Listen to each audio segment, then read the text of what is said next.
empresa que nos ajude tecnicamente a acompanhar o cumprimento do contrato. Isso tudo a gente estabeleceu dentro do orçamento. Isso é valor mínimo. A associação poderá continuar tendo sócios.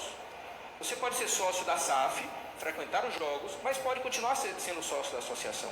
Caberá à associação, caso a SAF seja aprovada, desenvolver todo esse trabalho a partir de então. Investimento projetado de R$1 bilhão. É isso que está escrito no contrato e a gente vai explicar de que forma isso vem. Portanto, um número que novamente não tivemos grandes dificuldades para atingir, porque o investidor disse desde o começo que quer um clube competitivo, que não veio ao Brasil para fazer um clube de segunda linha e que quer fazer um clube que de fato amplie muito o nosso resultado esportivo. Se ele quer isso, não conseguirá com pouco dinheiro.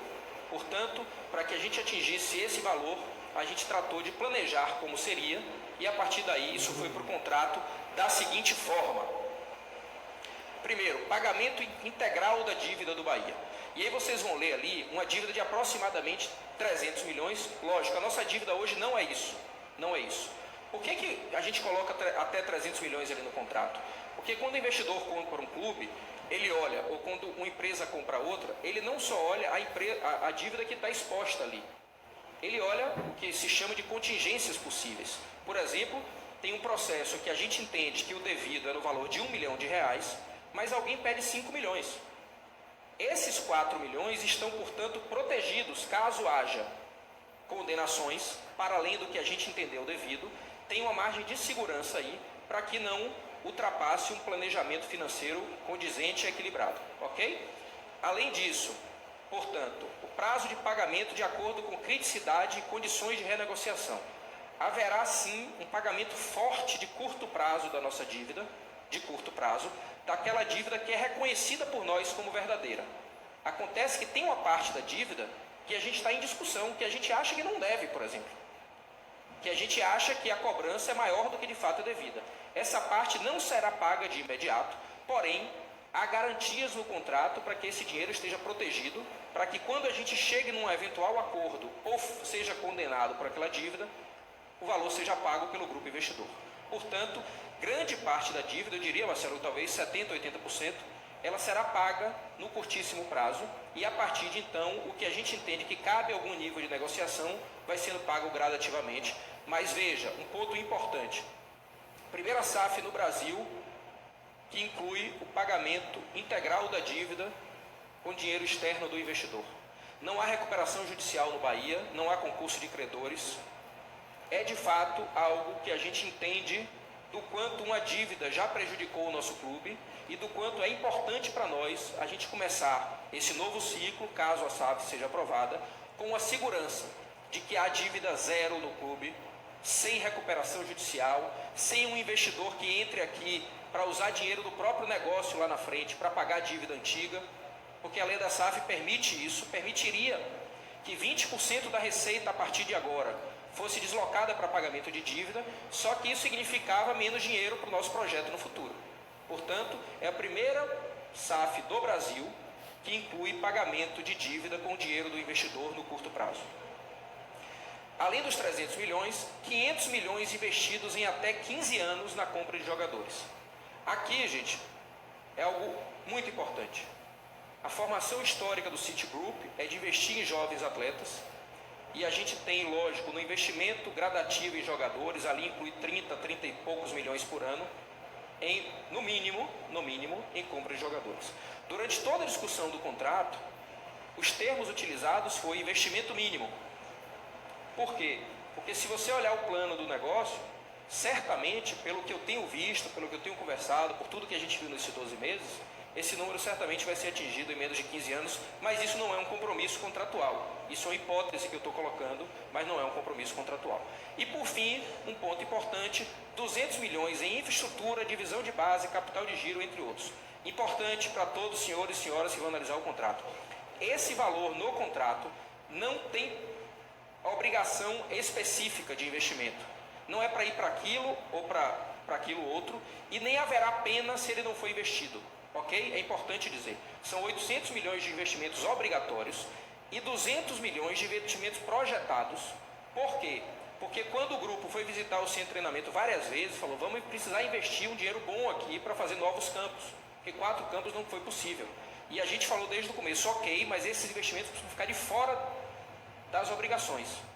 A gente não vai conseguir controlar direito isso no futuro. Falou, ok, então nós projetamos mais 200 milhões, mas para a clareza e transparência das informações, é bom dizer que 800 milhões são de investimentos obrigatórios e outros 200 de investimentos projetados. Vão gastar o meu sentimento de que sim, porque não dá para fazer um projeto desse tamanho com 4 ou 5 campos, que é o que nós temos hoje no centro de treinamento. Hoje nós fomos discutir um projeto importante de aprofundamento da nossa divisão de base dentro de Salvador. A gente sabe que o menino de 11, 12 anos hoje, para jogar no nosso projeto de iniciação, não consegue ir a Dias Dávila. A gente vai precisar investir na estrutura aqui.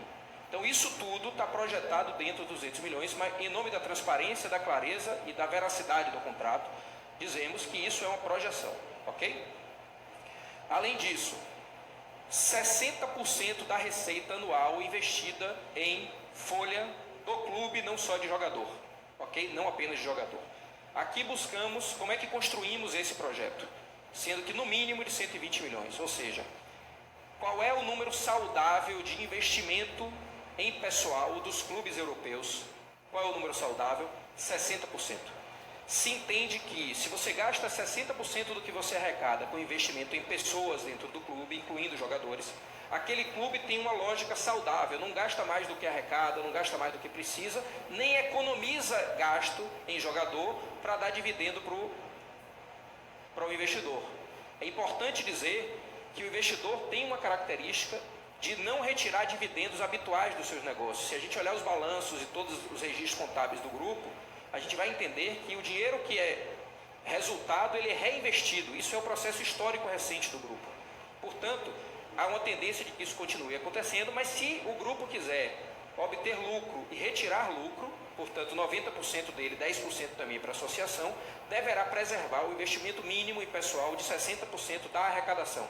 Isso significa que a nossa torcida, que já tem um tamanho imenso, sabe que cada vez que pagar um ingresso, cada vez que se associar, 60% daquele valor estará indo obrigatoriamente para investimento no pessoal, incluindo os jogadores de futebol.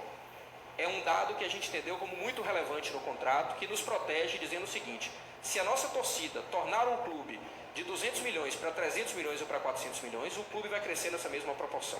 Sendo que se a receita for inferior a 200 milhões, está mantido o mínimo de 120 milhões. 200 trava, abaixo disso mantém 120. Próximos passos, já caminhando para o final. Próximos passos. Etapa 1, parecer da comissão. Primeiro, nós vamos entregar ao Conselho Deliberativo, ao presidente Leonardo Martinez, ao Conselho Fiscal, todas as informações, contratos, tudo que a gente trabalhou, anexos, tudo isso, nos próximos dias. Quando isso? Nos próximos dias, né? O quanto antes. A partir daí, parecer da comissão da SAF, parecer do Conselho Fiscal, depois o parecer do Conselho Deliberativo, o ajuste estatutário necessário para adaptação, né?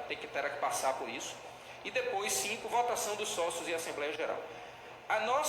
O nosso desejo é, pela forma como a proposta foi conduzida do grupo, que indicou que a expectativa é de que seja aprovada em até 90 dias, a gente entende que deve ser respeitado o trâmite necessário do Conselho Deliberativo e que será muito importante que o sim ou não, ele venha até o final do ano, dentro desses 90 dias, porque para um simples objetivo, o planejamento da próxima temporada. Teremos no ano que vem uma das competições mais difíceis do Campeonato Brasileiro na Série A, e aqui eu não estou dizendo que a gente já subiu, porque eu disse, o meu segundo grande objetivo do ano é colocar o clube de volta na Série A, mas se a gente estiver na Série A, teremos uma Série A das mais difíceis da história. Se deixarmos para planejar o clube lá para frente, a gente vai perder espaço com isso, vai perder competitividade. Porém, sabemos que a decisão, talvez a decisão mais importante da história do clube, e que ela deverá ser feita no tempo necessário e com a cautela necessária para que todos tenham segurança de votar sim ou de votar não, de analisar os documentos e tirar as dúvidas. E para isso, nós traçamos um lema muito claro. Não haverá pergunta sem resposta. Não deixaremos nenhuma dúvida que não seja respondida. A gente vai fazer questão de dizer ao torcedor, ao sócio, à sócia, ao conselheiro, à conselheira, tudo que estiver projetado no nosso negócio, inclusive e acima de tudo as notícias ruins, porque não existe contrato perfeito. Não existe um contrato que é muito bom para um lado, porque aí ele vai ser muito ruim para o outro lado. O contrato é um contrato equilibrado. Nós temos um contrato que é nota 8 para o Bahia e é nota 8 para o City Futebol Group. Se a gente fosse nota 10, seria nota 6 para eles. Se fosse nota 6 para eles, seria nota 10 para a gente. Encontramos um contrato equilibrado e temos o dever, a obrigação institucional de esclarecer todos os pontos positivos e eventuais pontos negativos que a gente tentou negociar, mas que não foi possível. O contrato é o resultado de um ajuste entre as partes e não o desejo de uma única parte. E como é que nós vamos fazer isso? Assim que nós encaminharmos a proposta para o Conselho Deliberativo, nós vamos também publicar. Primeiro, a partir dali, os conselheiros poderão agendar via e-mail o acesso ao contrato, ok? Agendar e ter acesso quantas vezes forem necessárias a partir dali. Eu queria pedir só para desligar um pouquinho aí, só para o barulho, acho que já gelou um pouquinho. Obrigado, gente. A partir dali, o conselheiro poderá ter acesso ao contrato e agendar visita para ter conhecimento pleno quantas vezes forem necessárias e da forma que quiser. Faremos também e divulgaremos oportunamente, já no momento de discussão com os sócios, não vai ser no primeiro momento, esse primeiro momento é dos conselheiros analisarem, e na sequência workshops e outros eventos para que o sócio tenha clareza sobre o que vai votar. Inclusive uma edição do Repensando Bahia, foi um evento que a gente fez com grande resultado até 2020, até 2019, e que nós vamos reeditá-lo aqui na Fonte Nova para que cada sócio, cada sócia possa vir, tirar suas dúvidas, conversar com nossos advogados, ter a clareza plena sobre cada tema que envolve a sua decisão. É uma decisão histórica e faremos com todo o cuidado necessário. E está ali lei agora, mas não é lei agora na verdade, certo? Não é o lei agora. Em breve, quando enviarmos ao Conselho, porque primeiro entendemos por uma questão institucional, isso deve chegar ao conselheiro primeiro e na sequência o sócio vai ler diversos documentos, informações, essa minha apresentação desdobrada em um pouco mais de detalhes, temas que são relevantes do contrato, para que ele entenda qual é o passo a passo, quais são os principais temas, quais são as informações principais que ele deve ter no futuro, em nome de um lema principal, que é: não haverá nenhuma pergunta sem resposta. Senhores e senhoras, é isso que a gente tem para dizer hoje. O que a gente precisa é de muito equilíbrio, de muito cuidado. A gente está diante de uma decisão que é histórica para o nosso clube.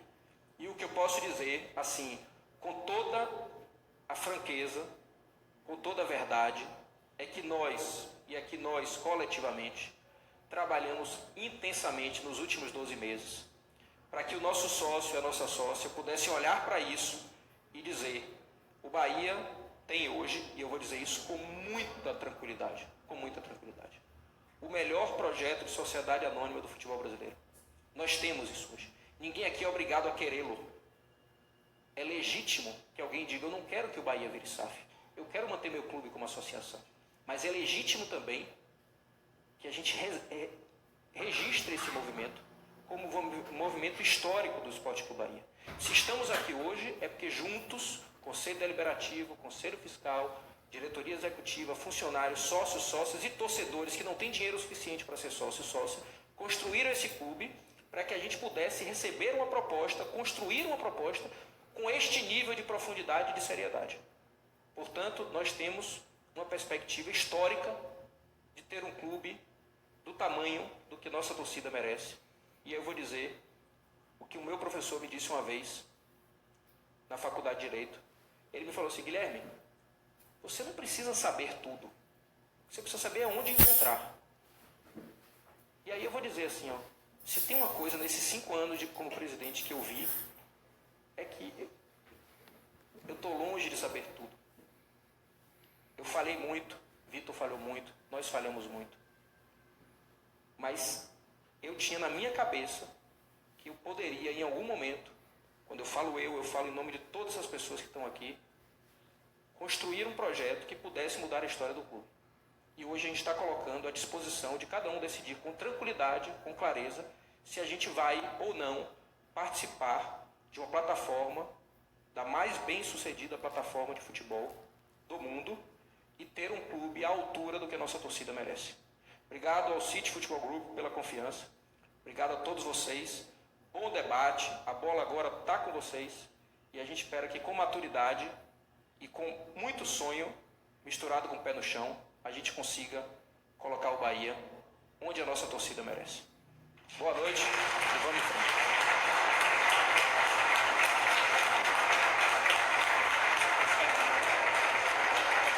Perguntas? Vamos lá.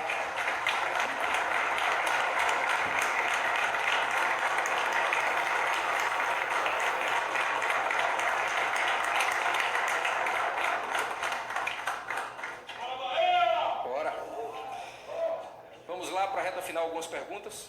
Tem algumas perguntas que surgiram. Mais uma vez, obrigado. Já. Nossa. Vamos lá, boa noite, pessoal. Roberta Dumas pergunta se, além do Grupo CIT, houve sondagem de algum outro grupo e alguma outra proposta apresentada? Houve sondagem, houve. Uma que avançamos bastante em conversa até o momento que assinamos um acordo com o CIT de não conversar com mais ninguém. E a partir dali interrompemos. E era um projeto interessante, mas muito distante do projeto que a gente conseguiu construir com o City Futebol Group, em termos de volume econômico, em termos de tecnologia, de metodologia, de todo o know-how da história do futebol. Houve sim. Sérgio Magalhães pergunta qual a função e como será a interação da diretoria e do Conselho Deliberativo com relação ao passivo. A diretoria executiva passa a ter um assento no Conselho, que em regra será exercido pelo presidente, estou certo isso? Em regra, mas ele também pode delegar a outra pessoa? Isso. Ele terá um assento no Conselho e será responsável por conduzir a associação, primeiro, fiscalização, né, além de um assento no Conselho, fiscalização do contrato, e conduzir a associação para outros caminhos além do futebol, né, dando a riqueza que o nosso Estado tem, com esportes aquáticos, com boxe e com uma série de outros projetos que certamente surgirão oportunamente pelo presidente, por cada presidente que tiver à frente. Mas em relação à SAF, dois grandes objetivos. Primeiro, ocupar o assento no Conselho. Segundo, fiscalizar como o contrato merece ser fiscalizado para que ele seja cumprido integralmente. Luiz Lobo pergunta se os valores economizados com a quitação das dívidas, valores de negociação de atletas, premiações serão 100% investidos no clube. Sim, na verdade, o que a gente tem aí é eu não sei exatamente como está escrito isso, tá? Mas tem lá eu não me lembro exatamente, mas tem uma meta, um limite que essa dívida pode crescer, né? A gente está protegido se não for exatamente esse número, se crescer um pouco mais, se não me engano 5% talvez, mas aí eu não sei dizer exatamente isso, eu vou preferir não dizer aqui para não dizer coisa errada, tá bom? Caio Botelho pergunta quais são as garantias de que no longo prazo, 20 anos por exemplo, não haverá mudança na gestão e filosofia que altere a posição do Bahia no grupo, tornando-o secundário ou subordinado a outros, por exemplo. Repete para mim. Quais as garantias de que no longo prazo, 20 anos por exemplo, não haverá mudança na gestão e filosofia que altere a posição do Bahia no grupo, tornando-o secundário ou subordinado a outros? Bom, há outros clubes, portanto, é isso? Há outros clubes. Há garantias contratuais que estão descritas, por exemplo, que o grupo não pode ter outro clube na Série A do futebol brasileiro. Então, só estou dando um exemplo, né? Há outras garantias que são as obrigações de investimento. É muito difícil alguém ter a obrigação de investimento dessa dimensão para tornar o clube secundário em relação ao outro. A maior garantia, certamente, ela não está no contrato, apesar do contrato constar várias garantias.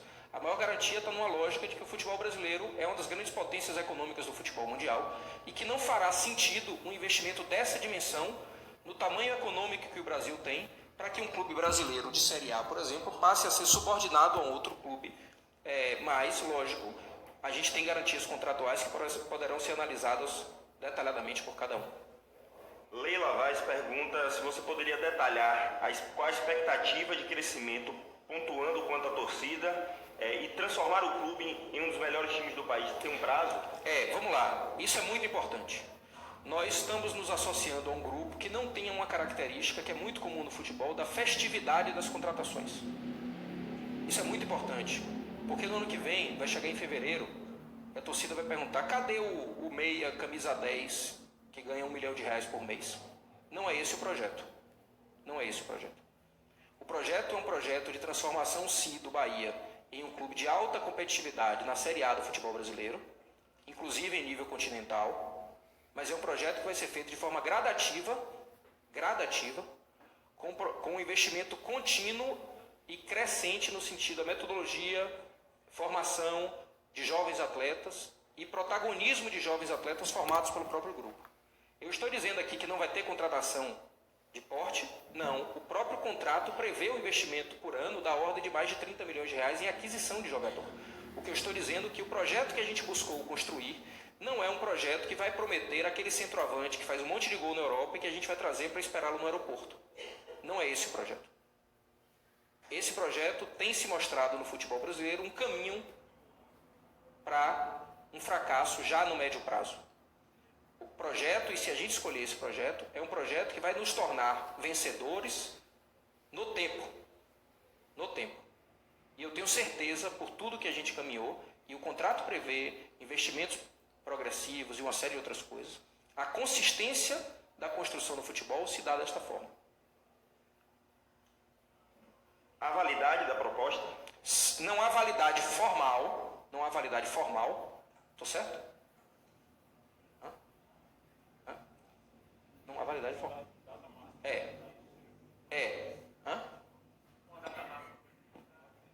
Nós temos, desculpa, eu estava consultando não os universitários, os advogados, para não falar bobagem. O processo final, ele tem que ser concluído em 9 meses. Não é o processo de votação da SAF. Após a aprovação pelos sócios, eventualmente, se ela acontecer, tem uma série de procedimentos que precisam ser tomados.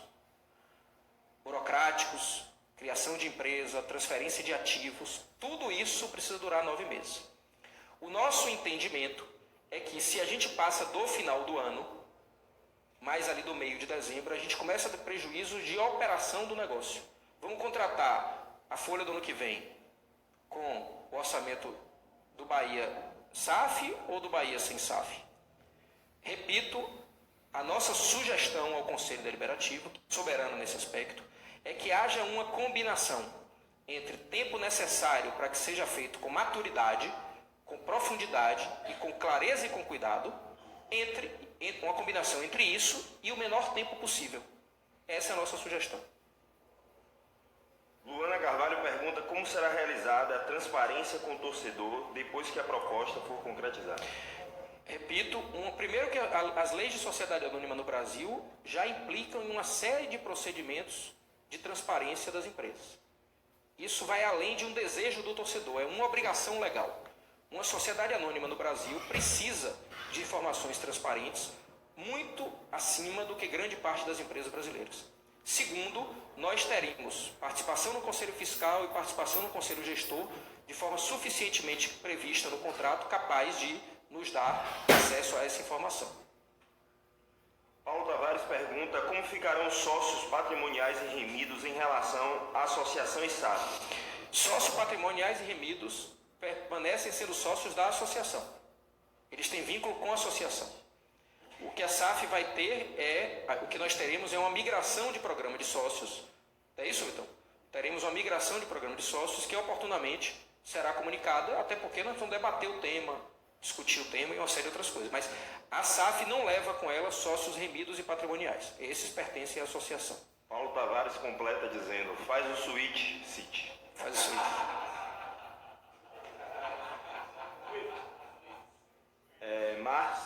Maria Ribeiro pergunta como fica a relação com os atuais patrocinadores e quem vai gerir. Novamente eu digo, com a cautela necessária, com o tamanho que a gente pode vir a ter a partir dos investimentos, a perspectiva global que o clube pode vir a ter, certamente a gente buscará patrocinadores que valorizem cada vez mais os nossos ativos. Isso não significa pegar os nossos patrocinadores e colocá-los à margem do projeto. Temos carinho e reconhecimento por todos eles que nos acompanharam nos momentos mais difíceis. Muitos deles, inclusive, bancando a cota de patrocínio enquanto não tinha jogo durante a pandemia. Isso não pode ser esquecido. Agora, naturalmente, um novo projeto comercial de exploração de marcas no Esporte Clube Bahia, ele é completamente diferente se o Bahia passa a ter uma perspectiva global, patrocinadores globais. Mas eu diria o seguinte, eu tenho certeza que todo patrocinador que quiser continuar no Bahia, que já invista no Bahia e quiser continuar, nós vamos encontrar caminhos. Haverá espaço para cada um. Por fim, VJ e Heraldo Simas perguntam em relação ao intercâmbio de atletas. O que esperar e de que modo vai acontecer? Boa pergunta, isso foi muito discutido. Há temas, digamos assim, residuais no contrato em relação a isso, algumas travas, né? Se o jogador for comprado numa idade pequena, uma idade baixa, não jogar, se isso contabiliza ou não para efeito do investimento, o contrato é bem de bom senso em relação a isso. Mas o que mais nos estimula em participar de uma plataforma global é a hipótese que nós temos de nos aproveitar disso. Por exemplo, o City Football Group tem um clube no Uruguai que é um berço de formação de atletas extremamente talentosos, e o clube do Uruguai não tem uma projeção, digamos assim, de tamanho da liga suficientemente capaz de completar lá um ciclo de competitividade desse jogador. Portanto, pode ser que alguns deles venham para cá, ou alguns nossos vão para lá, ou alguns nossos vão para a Bélgica, vem algum da Bélgica para cá. Essa é a lógica de pertencimento a uma plataforma. Portanto, isso não somente é permitido, como é estimulado no nosso negócio. Senhoras e senhores, estamos já aqui há mais de 1 hora da minha parte, né? Mais quase 2 horas da apresentação do nosso parceiro. Eu queria mais uma vez agradecer, dizer que foi uma satisfação enorme e que a gente tenha sabedoria, maturidade, cuidado e ousadia num momento que é extremamente importante para a nossa história e que a gente já deve se orgulhar de estar aqui. Mais uma vez agradecer a confiança do City Football Group.